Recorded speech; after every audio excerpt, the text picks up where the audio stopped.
Hey, what's going on, everybody? It's your guy Realistic here, and unfortunately today I gotta tear this whole studio down because I am gonna be heading back to Atlanta here next week. I've been staying up here to be with my mom since November, so I've been way up here in cold ass Green Bay, Wisconsin, but was able to build a really cool studio here.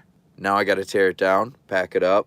So maybe this content's going to be boring, but I figured why not, and I'll kind of explain what I'm doing in between. And the cool thing, though, is I'm going to be moving to Atlanta, and then for a month or two, I'm going to be staying at a temporary place as I kind of get some things finalized. And then from there, going to buy a house. And then the exciting thing is y'all are going to get some really cool content because I'm going to be building a professional studio from the ground up, and I'm going to get footage and capture all of that for y'all to see right down from me building a floating floor. I'm going to show you videos on how to do that. I'm going to have how-to videos of how to build these space traps. We're going to go over setting up ceiling clouds, diffusers, building all that kind of stuff. I'm going to show you all of that. So the cool thing is even though I'm tearing down this studio, eventually you're going to get some really cool content on how to build your own studio. So maybe this live is going to be boring because I'm literally just going to be just tearing the studio down, a lot of drilling, not really me talking a lot, but why not? So the first thing I'm going to start with is I'm going to take this down, which is over there in my gear rack. So let's go over there, and that's the first thing that I'm going to be tearing down. So let me move the camera down here. Nope, you can't see the gear yet. All right, there we go. Mind you, I am not a content creator. I am just an engineer producer, but I'm trying to get some more footage out there.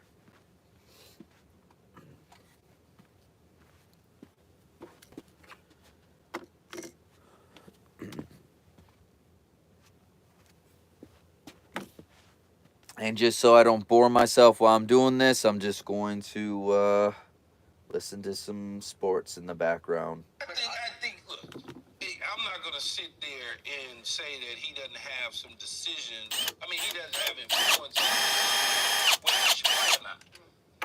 But Ty Lue is strong enough to say, not good right now. Should I helping us? And for him to take a step back and look at it and go, yeah, I am hurting us, and take a seat. I mean, all superstar players are going to tell you when they want to play. It's just the reality of it. But I think Ty Lue is strong enough to know, or for him to be able to go over there and say, not today. I think Talib is 100% strong enough. I just think he's kind of washed his hands of dealing with Kawhi and his health issues. Not just the health issues factor. There's a reason Lawrence Frank has been the one giving all the Kawhi health updates. Lawrence Frank has been coaching the team when Kawhi is on the court. Love him. When you got health issues, that's your department, front office. I just think he's kind of got to focus on what I focus on. Look, the thing that's about this series is that on both teams, the stars have to play. So one of the things that I do whenever I tear down the studio, Mavericks are going to win. because I've torn down this studio too many times at this point. So I always keep the original box, and then what I do is inside the box I always have a Ziploc bag so I can throw my rack screws in there.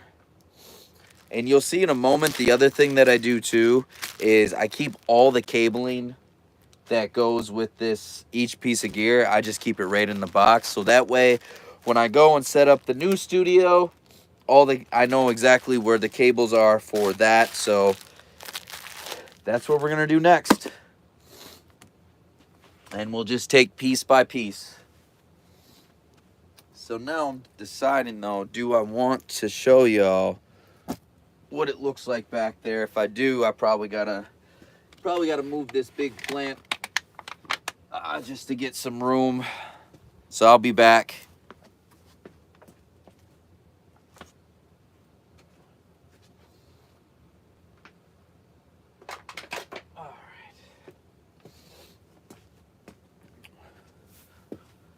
So next what we're gonna do is we are going to work our way back here, kind of pull some of the cabling down. Just try to make a little bit more room. Also, I can get some more light in here for y'all too. There we go. All right. Make sure we're positioning this camera well so y'all can see what's going on back there. And just bear with me, I'll get this camera down there a little bit better in a moment.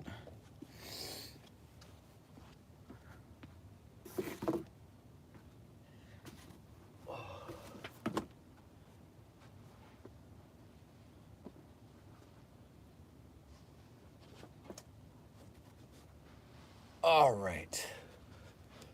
Then we will move this down so y'all can really see what it is that I'm doing.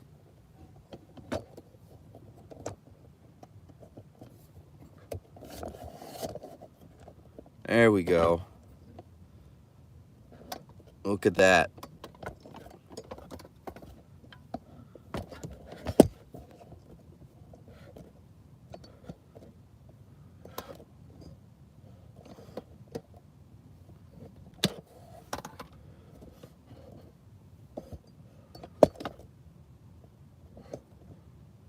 Cool. All right.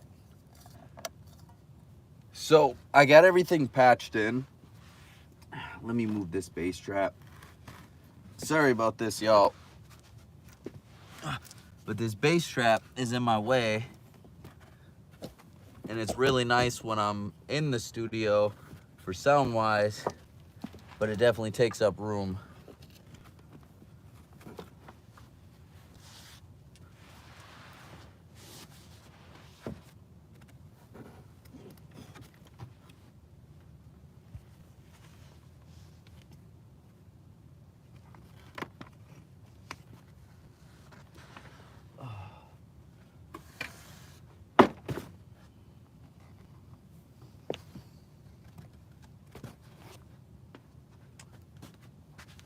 All right, so that was my bad for not clearing that out beforehand.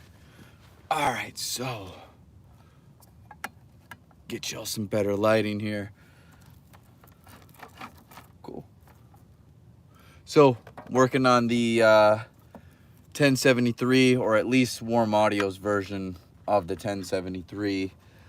So what I do is I have everything patched, and so I have to just kind of follow everything. So first I'm just taking out, I always have this hooked up to an SM7B channel 1. As y'all see me do a lot of content with you know, YouTube tutorials and you know, Zoom consultations. So always have a cloud lifter connected to an SM7B, and I always just have that hardwired to channel 1 on my 1073, so I'm always ready to go. We'll probably fit that in the box as well. Channel 2 here is for the microphone that we use to record vocals and stuff like that. And right now I'm also using a Warm Audio product, which is a clone of the Sony C800G. So this may be brutal sometimes to watch because I'm just fishing cables, but I did want to show you some behind the scenes of how we tear a studio down, or how we set a studio up, especially one that has a patch bay. All right, so it's a lot of fishing of cables.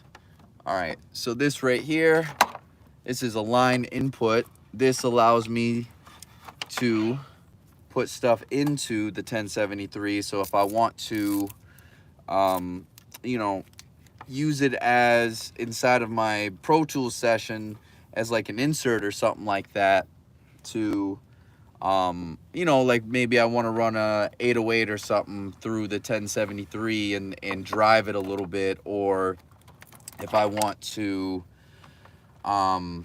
use the EQ or something like that, having that allows me to be able to use a piece of outboard gear in my Pro Tools session, which is why I have the input set to the patch bay. Now, I could just rip this out and just show you guys of me putting it in the box, but like I said, what I want to do, what I always do, is I keep the cables with each other. So when I go to pack up this 1073, all the cables that go into the input, the output, the side chain, all of that is going to go in the box. Even though it didn't come in the box originally, it goes in. I keep it in the box so that way when I go set up the studio in Atlanta, I know what cables go where, because those cables are just, they're with each other. So I'm just slowly working my way to the back of this patch bay to grab these cables, because I have it set, which I can show you in a little bit here, my patch bay, so you see what I'm talking about. So I don't know, who knows, maybe it's a little painful to watch sometimes, because I am gonna sort of take my time to do everything right. I want to make sure that I'm wrapping all the cables. I promise once we get from back out of here, the lighting will be better. Maybe that's even better for y'all. So that was line input for channel 1 that we got rid of right there. Or was that channel 2? I'm guessing that's channel 2 actually, because when I'm looking at the cable here, there's a red piece of tape. So what I always do is I put a red piece of tape on all the cables that I use for the right side. Red starts with R, the word right starts with R.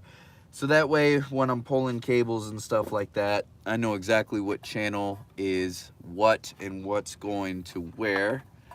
Okay, so this right here, there is no red label on that, which means that would be channel 1, or the left channel.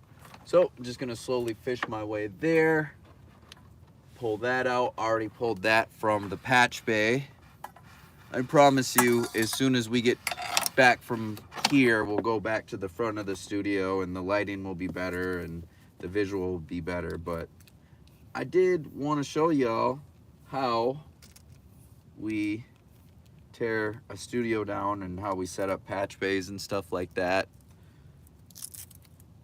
All right, so the input of channel 1 and 2, got that all figured out. All right, so now these are just my insert sends. These will be the only cables that don't go in the box, simply because this is an 8-channel snake and I just needed more channels at the time. Okay, so this is an output, so this right here is patched in, so when I do put a microphone into that preamp, then I'm able to patch it in, so then I can go directly into my Apollo, because I have everything set up to where the patch bay goes into the Apollo, and then I can just patch in based on what I need. So this is just an XLR that I'm grabbing right here. That is, well, it's sort of an XLR. It's a female XLR to a TRS, because the TRS 1/4 inch is what I'm using to get into the patch bay. I have a 1/4 inch patch bay.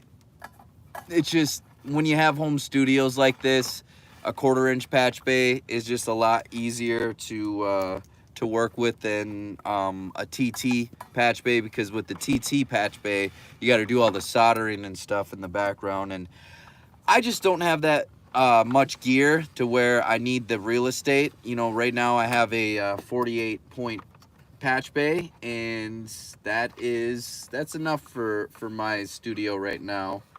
And like I said, you know, 1/4 inch, you're just plugging it right into the back, whereas the TT or the tiny telephone patch bay, you got to solder all that crap, and that's a lot, especially when I'm constantly having to move this studio all around. So last thing I'm trying to do is solder, then resolder. A lot can go wrong when you're doing that. Plus, it's a pain. I don't know if you all have ever soldered cables, but it can be a pain. All right, there we go. Where are we at? Okay, so that would be the left channel right there. There we go. All right. So you see, on one side, it's just a female XLR, and then the other side is just a male TRS cable. So that's feeding from the output of the 1073 and then just going into the patch bay. So I have the ability to patch in and out when I want to, because even though I have an Apollo, which has, you know, those nice unison pre's, the thing about it is this 1073 cost almost the same as that interface, but this 1073, the only thing it does is a preamp, right? Well, there is an EQ on there, but its main function is the preamp. So, which means the technology and the circuitry inside of there should, in theory, be better quality than my all-in-one interface, because that's the only thing it's meant to do.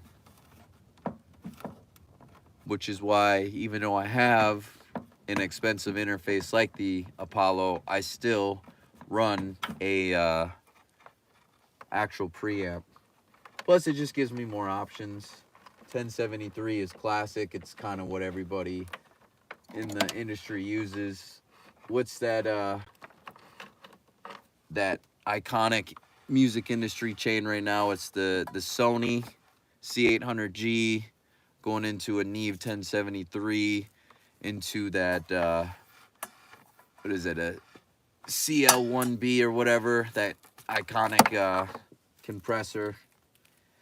So same thing here. It's just a female XLR to a male TSR. This the difference was, first one was channel 1 or the left channel, and the second one was channel 2 or the right channel. And I do, like I said, I put a red piece of tape on all my right channels so I can identify it right away. Like I said, R for red for R, right also has the letter R, so it just lets me identify it right away. And that's all the cables for that, except the IEC power cable. And then we're going to move the camera back and also get better lighting. I know the lighting sucks back here. All right, so now I'm gonna pull this IEC cable. Bam, go.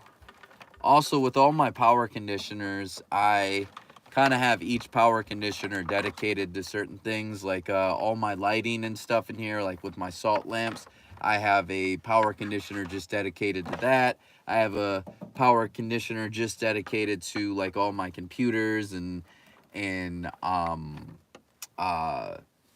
monitors and stuff like that. And then I have another power conditioner dedicated to all of my speakers, and then I have another power conditioner dedicated to all the outboard gear. So that should be everything. So let's move back over to the other side. Y'all get some better lighting here.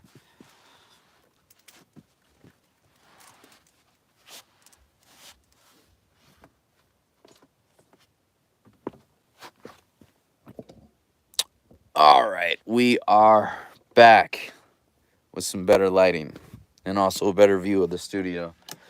So, show y'all what I was talking about here. I'm gonna flip the camera around, show you what I meant with the patch bay. Let me unplug all this, because obviously I'm not gonna use this today because the studio's getting shut down. But what I was talking about is on that other side of the patch bay here, you see I have my 1073. Well, I have everything, my bus compressor. So the 1073 is over here. So what that allows me to do then is if I have, well, it's packed up, but I had the Warm Audio Sony clone right there. But in theory, or not in theory, in actuality, what I have is, okay, so top row is all my inputs, which I have labeled up here too, input, and then bottom row is all the outputs. So I would have a microphone, you know, I have the cable patched in here with the output. So when I plug a microphone into the preamp, then all I have to do is just go out of it. So let's say I'm in channel 1 and I go out of the 1073, and then I just put that into my mic line right there. So then what that does is it brings it down to my channel 1 on my Apollo interface and allows me to use it. Now, if I want to do quite the opposite and I want to send something to it, then I would just go out of my Pro Tools and then go into this 1073. Now for this, I would have to set it up to where then I go out of the 1073 back into Pro Tools to be able to, if I want to use it as like, you know, like a plugin or something like that, but actually use the outboard gear. But anyways, yeah. This is what we're going to be tearing down today is the patch bay. So you see I have my bus compressor, which is that over there. And then I have my Mix Summer, my Neve Orbit, which is right there. It's this guy right here. And then we just have all my Pro Tools in and out, so I can just have a lot of ability to, you know, patch and use plugins and stuff like that. Okay, so now let's go back, and we're going to pack up this 1073. And then after that, we're going to move on to the VCA bus compressor. There you go. You can still see that. Awesome.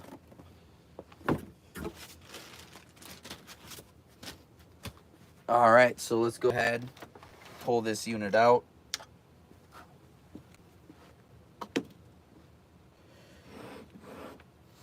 Never pull from the knobs if you have that ability. You know, sometimes things are pretty stuck, but just don't yank from the knobs. If you can, try to grab it from those rack ears. All right, so this thing right here is ready to go. So what you were seeing me do in the back was all of these cables I was pulling out, because all of these go to my patch bay with the exception of these two, because the microphone goes into there. So I always have the C800G into this one, and then I have my SM7B with the cloud lifter in that one, and that SM7B is for all of my tutorials that I do, or when I do private lessons, or when I do Zoom consultations. And then right here is my output, so that way when something is put in here, then I have the ability to bring have this connected to the patch bay, and then that's where you saw I was able to patch in and out. And then I have my line inputs as well, and those are in the patch bay. And that what that allows me to do is if I want to like send an 808 or something and run it through here, I have that ability to do that. Oh boy, the serial number came off, which I'm gonna put back in. I know it seems weird, why would you care so much about that sticker, but when you get insurance for your studio, they want the serial numbers and stuff like that to go with it, so it's just good to have that. My bad for getting all distracted. Did not see that coming.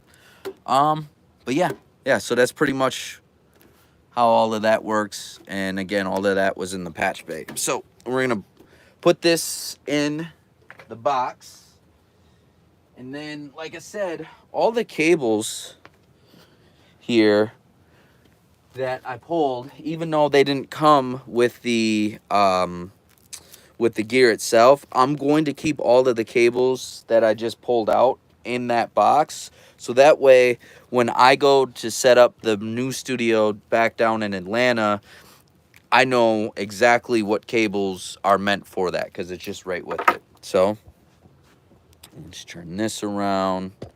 Y'all gonna see me put the 1073 in there, and I keep the baggie of the rack screws just right in the box as well.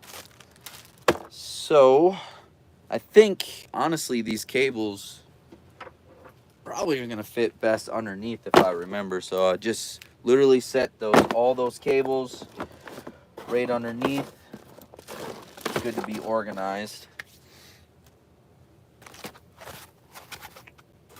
All right.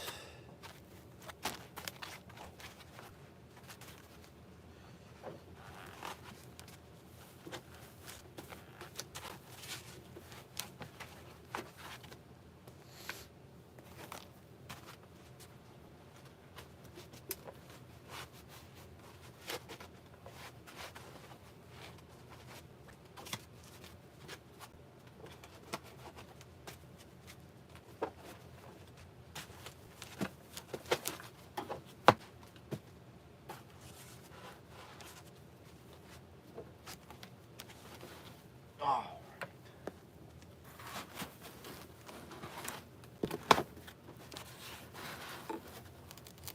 Oh, what am I doing wrong here? Y'all get to see just how dumb I really am in real life. I could also just be, I know the camera's on me, so I know how dumb I look and it's making it worse. I promise I normally don't struggle this much just putting a freaking box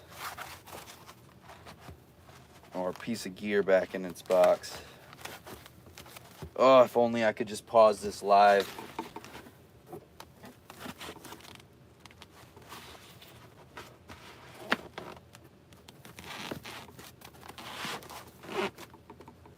Okay, I'm clearly doing something wrong. My bad, y'all. Oh, maybe I just gotta reverse these.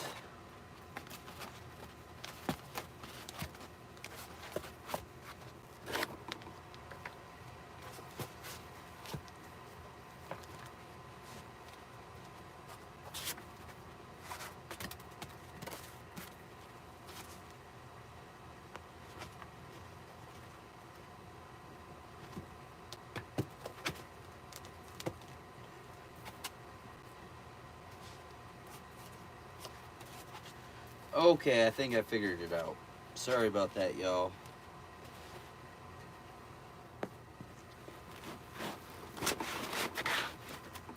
Alright, so some of these cables.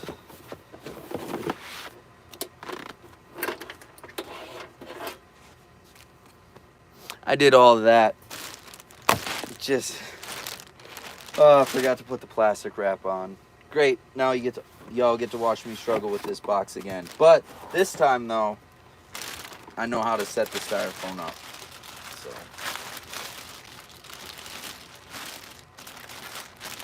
And yes, I always do put the plastic wrap back on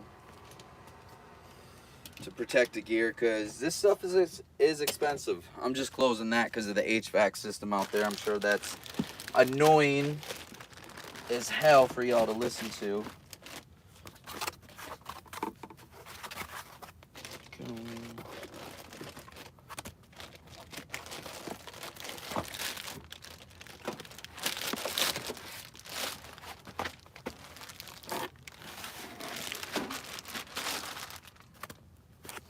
Alright, I promise when we do the VCA bus compressor next, I will not be struggling this much to get this styrofoam on.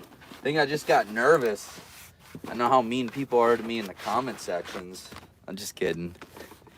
Man, this guy can't even figure out how to put something in a box. Okay. Gonna put all the cabling so it goes with it. So when we get to Atlanta, everything is very easy to put back together.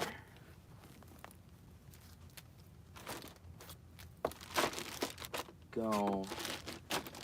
That, yeah, that should not move around too much. Last thing I got to throw in here is the power conditioner, or not the power conditioner, the power cable, the IEC here.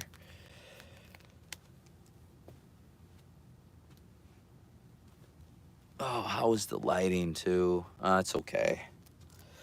It is what it is. It's live, so it's tough to make this stuff super perfect.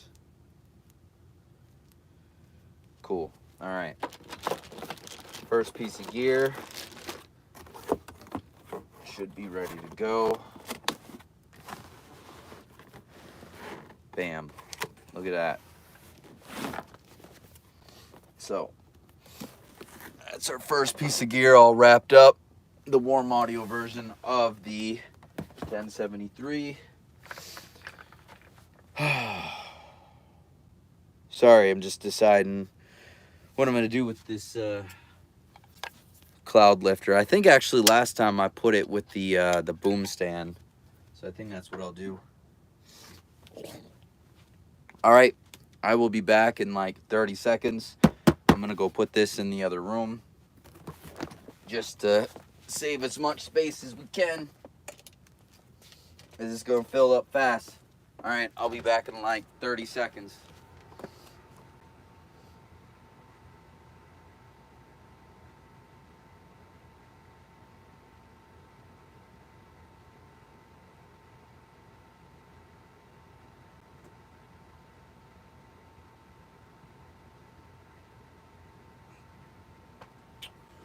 All right, we are back. Next, we're gonna knock out this this 1073 here. Not the 1073. That's exactly what we just did. What we're gonna knock out next is the VCA bus compressor. I'm just gonna set up a tripod stand for back there, so I'm not struggling like I was the first time, and you guys have to sit through that pain of watching me do that. All right, so. Let's do this. Why don't y'all follow me for a second? And the camera's gonna look a little weird, but I want to show you the patch bay back there. So, if we get back here, this is what I meant. Oh, it's gonna be a tough visual to see, because there's so much going on. But yeah, this is my patch bay right there. So you see I got everything, and then we're just plugging stuff in. So that's what I'm doing back here. And so what we're gonna do next is the VCA bus compressor. We're gonna pull all this stuff, all these cables. We're gonna pull those out of the patch bay. Like I said, I like to keep all the cables together, so it makes for a little bit longer of a process. But when I set things up down in Atlanta with the new studio, it's just gonna make my life a lot easier. Worst content creator of all time. Hopefully I get better. I'm trying to take the YouTube thing a lot more serious. There we go. I think I can give you all a better view yet. Right? No? There we go. It's a little bit better. So yeah, our focus is here. I guess to start, we'll just pull the IEC power cable here. So like I said, all the outboard gear has its own power conditioner, so I know exactly where this power cord's going. So my bottom power conditioner on the middle rack is all my outboard gear. The top power conditioner here is all this lighting in the studio. And then the power conditioner over here is all like my electronics, like computer and you know, extra screens. And then I got a power conditioner over there that powers all my speakers and my Apollo interface. All right, so these right here, got to be a little bit more careful because these are snakes and don't have the cable coating. Also, you'll notice that when I'm pulling the cables, I'm pulling right here from the jacket, and I'm not pulling from the cable itself, because that's going to destroy my cables over time, and it's going to loosen them up and break the cables. Okay, so just got to go search for these. These are all just 1/4 inches. And what I'm doing now is I'm grabbing these from the patch bay.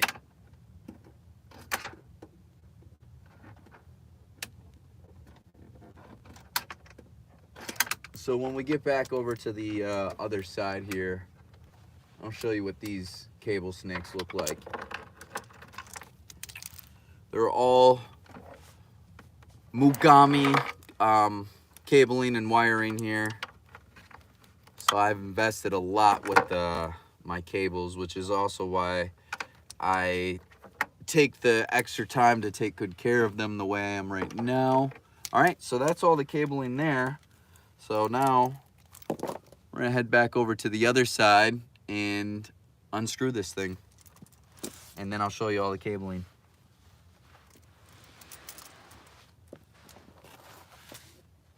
Oh.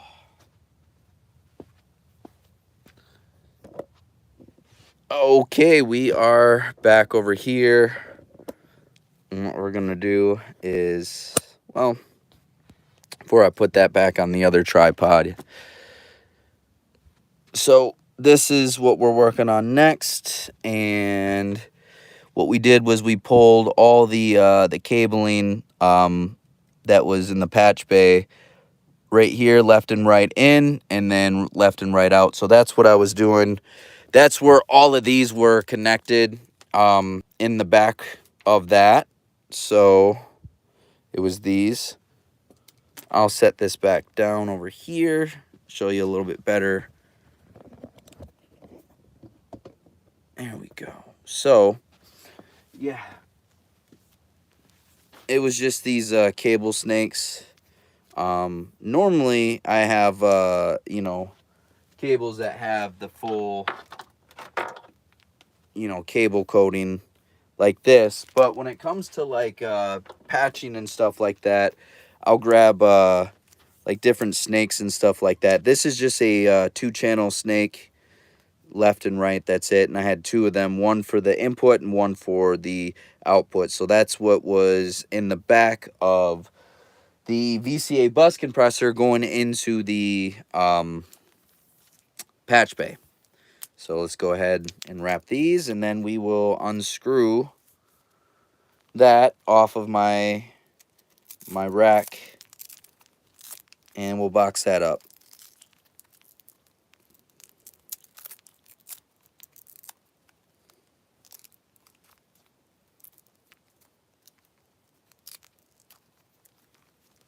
Right, that's done there. Also, too, you'll notice what I did was I labeled them too, so I know this right here is for my inputs on that VCA bus compressor, and these right here are for my outputs. It's always good to be organized because, you know, when something goes wrong in the studio, you know, part of being an engineer, a great engineer, is the ability to troubleshoot, and it makes your life a lot easier if you got to go and pull some cables, because sometimes what the issue is it's a faulty cable. And so having the organization of things being labeled makes it a lot easier to go in there and troubleshoot when you're trying to figure stuff out. Okay, let's do, well, just grabbing a cable tie here. I noticed that didn't have it on there. I know this is probably a painful live to get through with me, but I figured, you know, why not show my process of tearing down a studio, especially at this point. I'm doing this so much. I'm just moving back and forth across the country. This is the 8th time that I'm having to tear this down in a 10-year period, and I got to do it 2 more times yet this year alone. Okay, so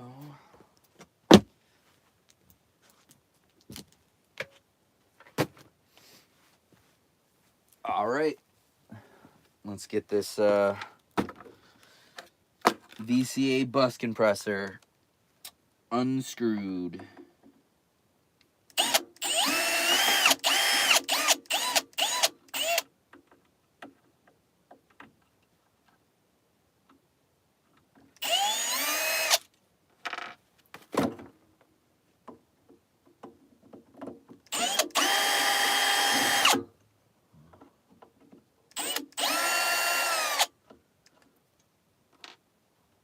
it. This one's gonna have a, it's gonna drop down on us.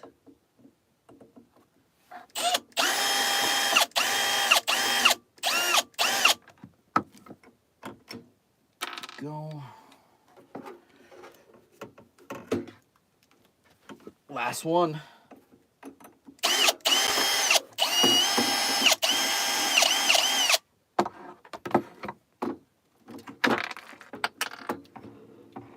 And there we go.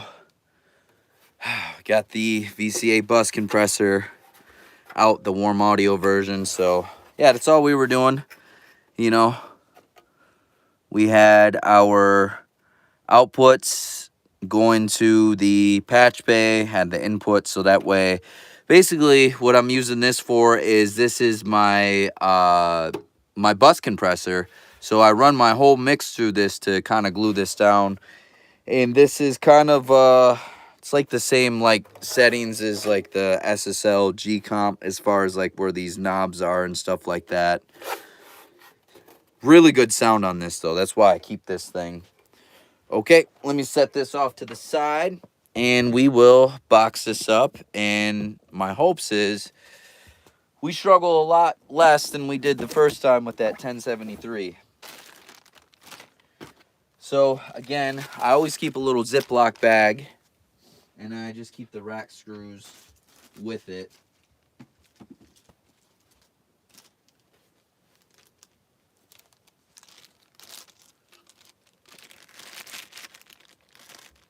Except, looks like I misplaced one of these screws.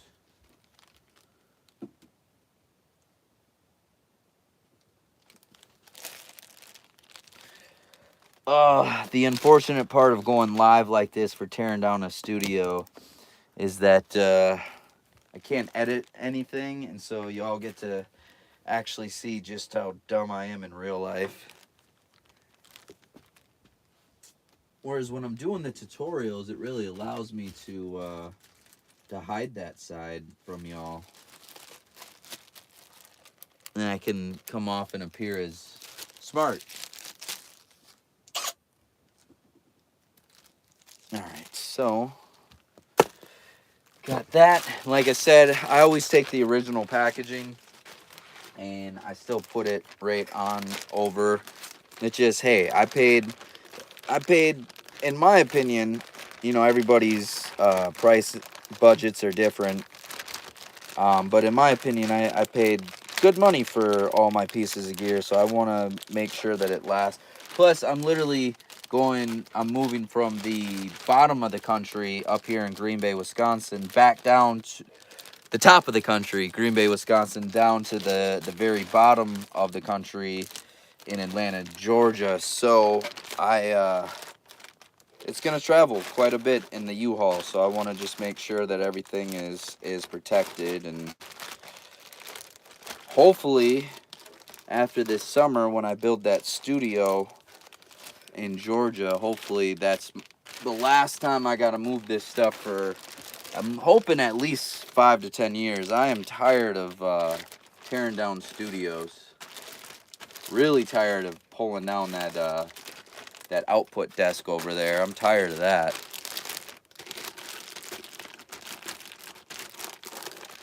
That one is hell to have to constantly tear down and put back together. And I'm also kind of worried with that output desk because I've torn it down, like, I don't know, and set it back up.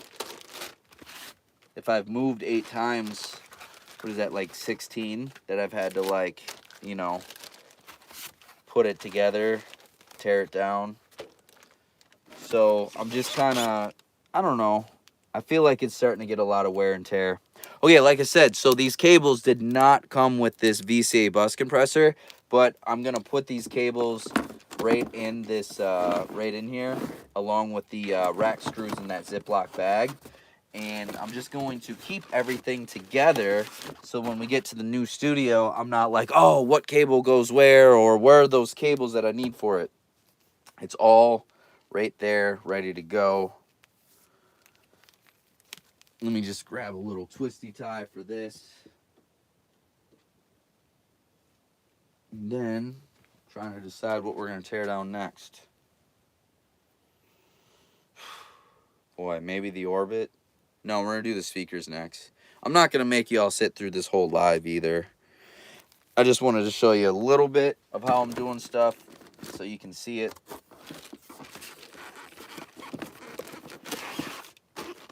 Okay. You know what? Maybe let me do a little boomerang, put it on my Instagram story.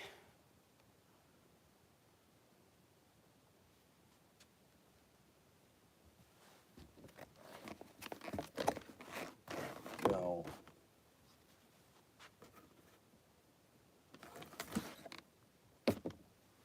Bam. Cool. All right, so we're going to tear this down, or we're going to put this away, and then we're going to... Boy, I don't know if I want to do the Focal speakers next, or if I want to do this Neve Orbit. Both of them are going to be pretty complicated.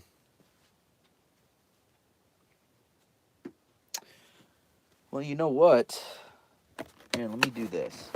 Maybe I'll just try to actually do some, instead of going live, I might just end the live here, because I can imagine this is probably pretty painful to watch.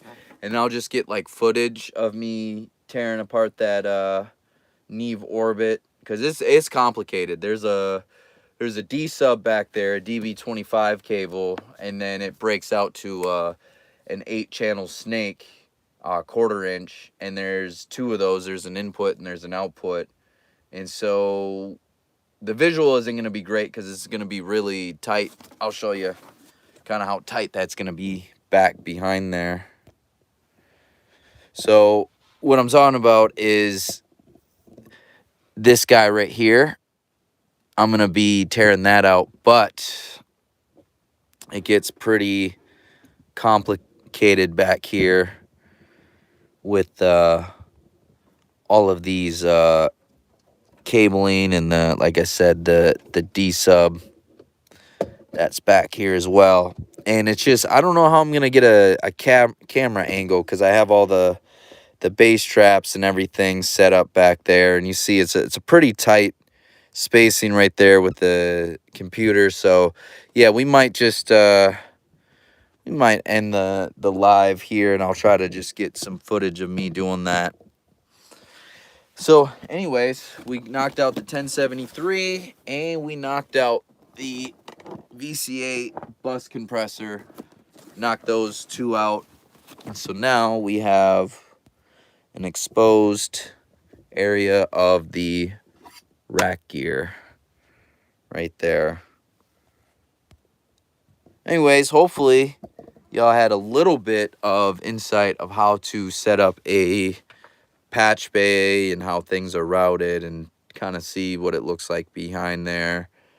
Like I said, I am going to be moving down to Atlanta again. I was in Atlanta, and then I came up to Green Bay to be with my mom for a little bit, and I really got to get this scar filled out. Sorry, y'all. Just seeing it on camera, I know that looks bad, man. It's from prison. Ugh.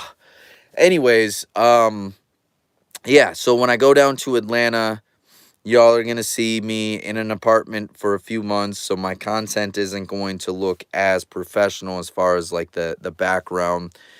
But I still feel like I have some stuff up here to share with everybody. And so content's going to be in an apartment for the next 2 or 3 months. And then what we're going to do is, as I'm building a brand new studio back in Atlanta, I'm going to get you guys a lot of behind the scene footage of how to build a studio, how to do those bass traps back there, how to do a ceiling cloud, how to do those diffusers, how to do those type of diffusers. I'm going to be getting footage of all of it. We're going to start off with a floating floor. So I'm really excited to show you how we're going to do that floating floor. It's going to be the first time in my own personal studio that I've had a floating floor. And if you've mixed in a room with a floating floor and without, you definitely know there's a difference for sure. So excited about that. And Yeah, trying to think what else I want to say before we end this live. Just excited to get back down to Atlanta.